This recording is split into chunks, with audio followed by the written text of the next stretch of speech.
arranged today on behalf of the society which is investigating the killings at Oting and Peru on 4th of December 2021.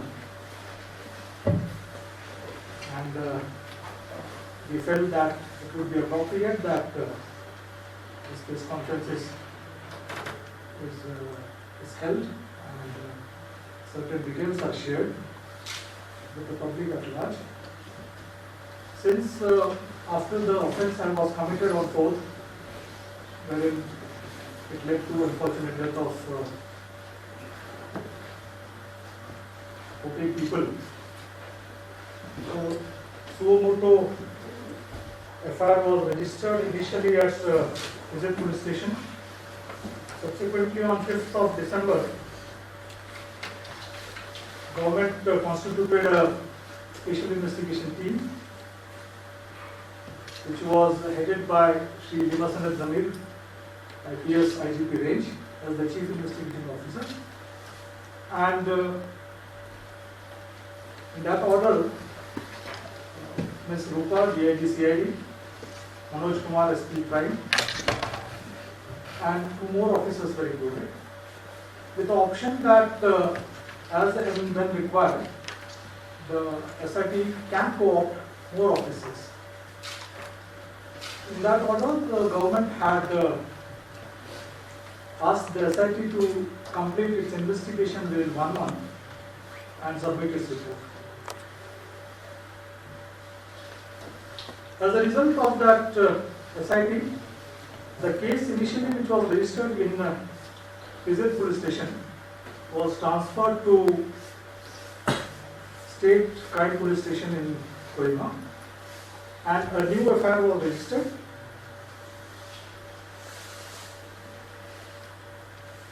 under section 302, 307 and 34 IPC.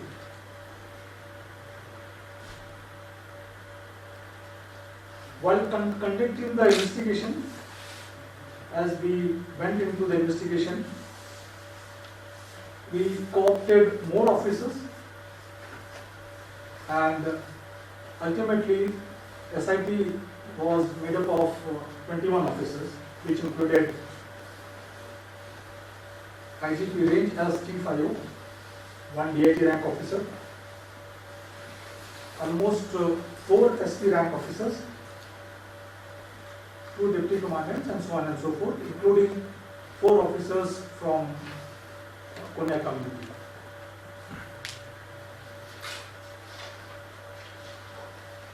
In order to conduct the investigation in a professional manner, which will cover all aspects of the offence and which will also go into all details of how the operation was conducted by the army, the circumstances of conducting the operations, etc.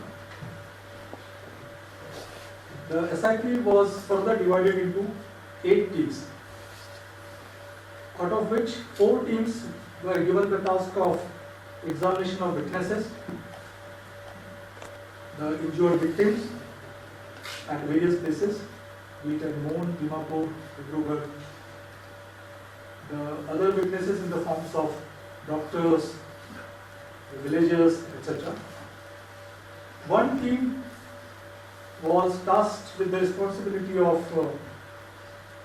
cyber and technical analysis of available technical and electronic evidences. One team at police headquarters under the supervision of DIG CID was tasked with compilation of the documents. As you can understand, there will be a lot of documentation, and since it's a legal procedure, documentation is essential. One team was asked to purely study the scene of crime, reconstruct the crime that had occurred, collect the material exhibits and evidences from the scene of crime, compile it and send it for forensic analysis. And one team was tasked with the task of coordinating with various forensic science laboratories, be it Central Forensic Science Laboratory or be it NLTV in Kohima. So this way we started our investigation and the procedure. In last 1 month, more than 1 month, the SIT has visited the scene of crime on multiple occasions.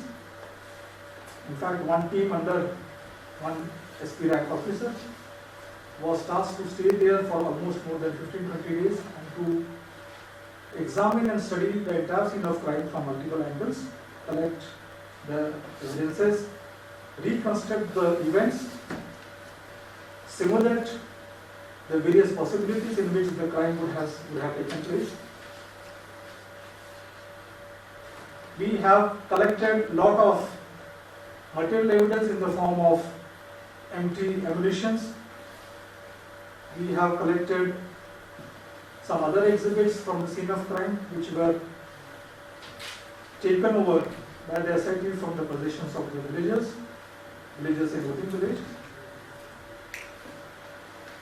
A media appeal was made, a general appeal was made that any individual who was in possession of any original video or audio should be shared with the investigation team, and accordingly we have identified and collected few videos which were original in nature, not forwarded.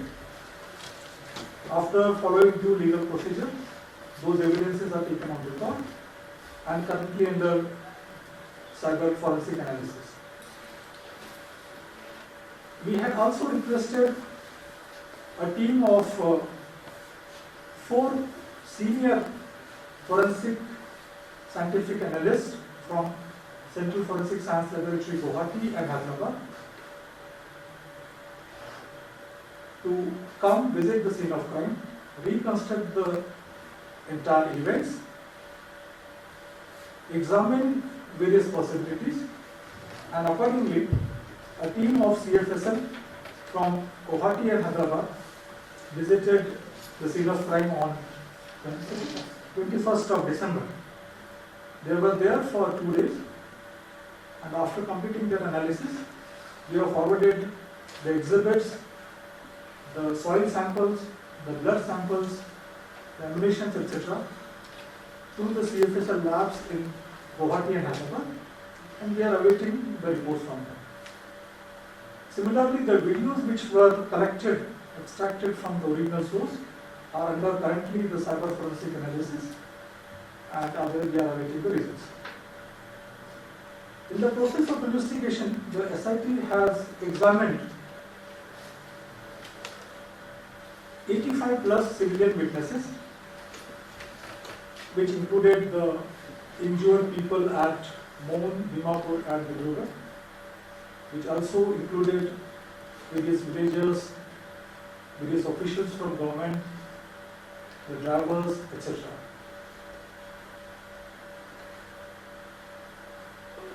We issued notices under section 91 to the army officials for collection of the important documents. We have received the information from army on multiple questions that we had asked. It's still in process.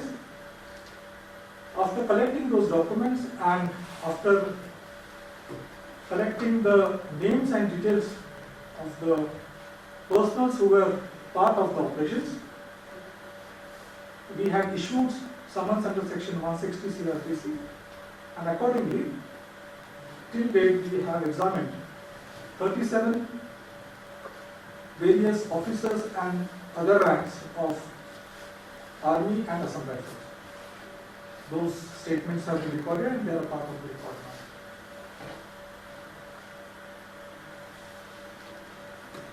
We have also recorded 2 statements of the surviving victims under section 164, that is statement to the judicial officers, and those are also part of the record.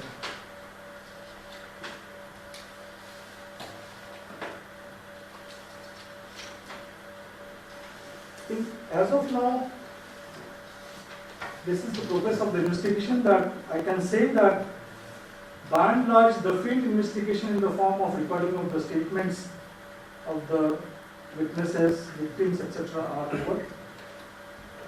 the cyber forensics which were supposed to be done is under process now. We have collected multiple CDRs also of multiple phone numbers. CDR analysis is also Bangla global. On the basis of the CDR analysis, further statements of other people were supposed to be recorded. Those are, a lot of them are completed, some of them will be completed very soon. So as of now, this is the position of the investigation. We are awaiting the result from the forensic science lab from Guwahati and Hyderabad and from Lilith, Kohima. As soon as we receive these reports, which are very crucial reports, we would be in a position to start preparing the final report, which would be submitted to the honorable court, competent court. As you can aware that criminal investigation is a technical legal procedure which is carried out under various provisions of CRPC, Chapter 12 of the CRPC. And once we complete the investigation, the final report will be submitted to the competent court, that is the special court. No. We have FIR submitted to. So this is what my initial preliminary sharing of the information. I am open for questions. If you wish to have any questions, I will be more than glad to speak. Thank you so much. Thanks once again for coming at such a short duration. Sir, to make the investigation report public, is it legal to do so? See, FIR is registered under the provisions of the CRPC, section 154. Once the FIR is registered, it is submitted to the court of law. The result of the investigation, in any form, an investigating agency is supposed to share only with the court of law. So, putting it out in the public domain at this stage, when the investigation is not completed, I think is not legally tenable.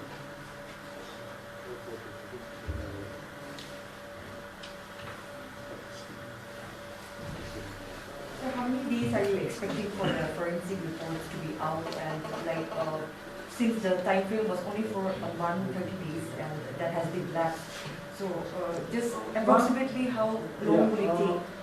In fact, as I can say, the SIT has worked overtime last 1 month at multiple locations, not only at Mon, but at various locations in Assam and Dimapur and a lot of other places. And I can fairly, I can say that we have worked against the time to complete the stage of preparation that we are in now. It would be very difficult for us to say how much time the FSL labs will take to complete the investigation, to submit the reports of the forensic analysis. One SP rank officer is constantly following up with the various forensic science lab. We have made a special request to them that looking at the sensitivity of the case, their scientific analysis be expedited and shared with the investigating team as soon as possible, so that we come to a final conclusion and a final investigation report be submitted to the Honorable Court of Law. So also this is the first time that we are witnessing that the army have actually allowed the state investigating team to investigate, to take statements from the Jawans. What has been the progress there? I mean, can you give us some throw some light on that? I can say that the army personnel, including the Assam Rifles personnel, have been cooperative with the SIT, and all those documents and other information that we have asked have been shared with the SIT. As far as examination of the persons are concerned, as I said, we had issued summons under 160 CRPC for their examination. We have examined them, which included the actual operation team, which had conducted the operation at Oting on 4th December 2021, which was led by a major rank officer, 2 GCOs and remaining others. It was 31. 28 others, in all 31. In all 31 officials which have participated in the operation team. Besides that, we have also examined few other officers, in all 37, both from Army and Assam Rifle, wherein one CO rank officer has been examined, one brigadier rank officer has been examined, and one other major rank officer has been examined. However, this was the examination, as you can understand and appreciate. Criminal investigation follows certain procedures laid down in the Criminal Procedure Code, and we have to follow the guidelines which have been already established as a principle of natural justice. We need to take into account all sides of the, all versions of the, all aspects of the case, and accordingly we have examined these officials. If required, after we receive the forensic analysis reports and other corroborative reports, if required, they will be asked to cooperate and join investigation again. Chief Minister and the Union Prime Minister, he had assured that the 21, all those who were involved in the will be suspended. So while you were investigating, were they under suspension? What is the status? I will not comment on the aspect of what exactly has been happened with in the meeting of the Honorable UHM and Honorable CM. That's something beyond the purview of their second. I can say that during the course of an investigation, the operational team which conducted the operations, that is of 21 para special forces, have been attached to their court of inquiry. I will not want to say if they are placed under suspension or not, because suspension per se is a civil term. I do not know if there is a parallel term in army that is being used in suspension. So it would be premature for me to say. As of now, as per our investigation, we are attached to the court of inquiry. I wish I can share the major findings here. But as I said, for any investigation, ongoing investigation, the investigation team is answerable to the Honorable Court. So, sharing a hypothesis here or any guesses will not be appropriate at this stage. I can say that we have collected sizable amount of documentary evidence. Based on those documentary evidences, we have examined all those members who were a part of the operation which was held on 4th December and senior officers as well. We have collected good physical exhibits as well. It's a matter of now reports on the forensic science laboratory that will come to us, which would be corroborative piece of evidences, which would be circumstantial pieces of evidences. But findings is something which will come in the final report, which will be placed to the Honorable Court of Law. Once, as you all learned people, you would be aware, once a police report under section 173 of the CRPC in the form of a charge sheet or otherwise is placed in the court of law, it's a public domain, then I think you all will have access to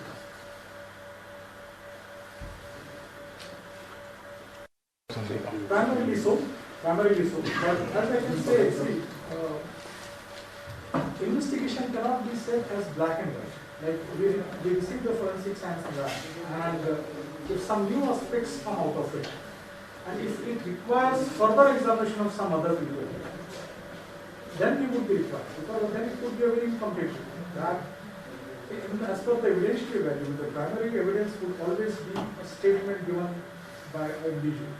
The forensic science evidences, the scientific evidences are a crucial piece of corroboration, irrefutable evidences, but it has to be backed up by primary witnesses.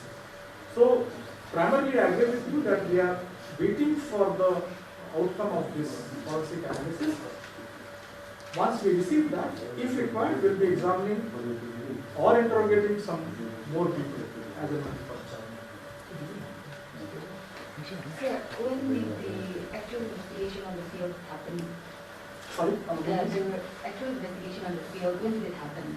Oh, this started as soon as the SIT was constituted on the 5th of December, and we expanded the SIT. The works were distributed as I mentioned. There were 8 teams. All these teams were headed by a SP or Deputy Commandant rank officer, and all these teams were further given at least 3 to 4 officers in the rank of inspectors and UDSIs. And they started the job the same day. Chief Investigating Officer, Mr. Limasunep was stationed and camping in Mon and in the area from 5th of December till 23rd of December. Along with the Chief IO, at least 4 other SP rank officers were camping there almost, as I said, from 5th December till 23rd December. And some teams were sent to Assam for recording statements of various persons. One team was based in Dimapur for recording the statements of the injured people. So basically it was a very well planned out investigation, so that we would be able to, we were aware of the timeline that was given to us, and as I said, we tried our best to do that. By and large, the investigation in the form of collection of the exhibits, in the form of collection of the documents, in the form of recording of the statements is over. Pending the reports from the forensic lab, we should be able to complete submission of a final report. Sir, just out of curiosity, the vehicle that was burned and other evidences that had the crime scene remote and the thing, is it still intact there or it has been removed now? Still there. It's still there. Why? It's still there. Why? Because, as I said, the team of forensic science scientists have come. They reconstructed the whole scene, what has happened. They collected the blood, soil, and other samples. And once we receive their report, there may be a requirement that we again reconstruct the scene, maybe this time along with the army officer. We need to come up with that. Scientific investigation will require a lot of aspects that require to the gradient, the topography, the aspects of the speed of the vehicle, so on and so forth. A lot of things are already being discussed in the social media. But you need to understand one thing. A lot of people have asked me that why it should take so much of time for completing the investigation, when everybody knows what has happened. Please understand, what everybody is aware of is the information. The criminal justice system doesn't work on information, it works on the basis of evidence. So converting this information into a legally acceptable evidences is investigation, which is not easy at all of time. And as I was saying, at the cost of repetition, our effort in SIT has been to ensure that we need to have a professional investigation in the form of evidences which will stand all kind of legal scrutiny at the highest court of law. As a responsible member of the media, you, I'm sure, are aware of similar instances earlier in the past, wherein the officials or the men of the army or the paramilitary or the armed forces were accused of similar kind of instances. So we need to ensure that the investigation is totally professional and depending purely on the legal evidence.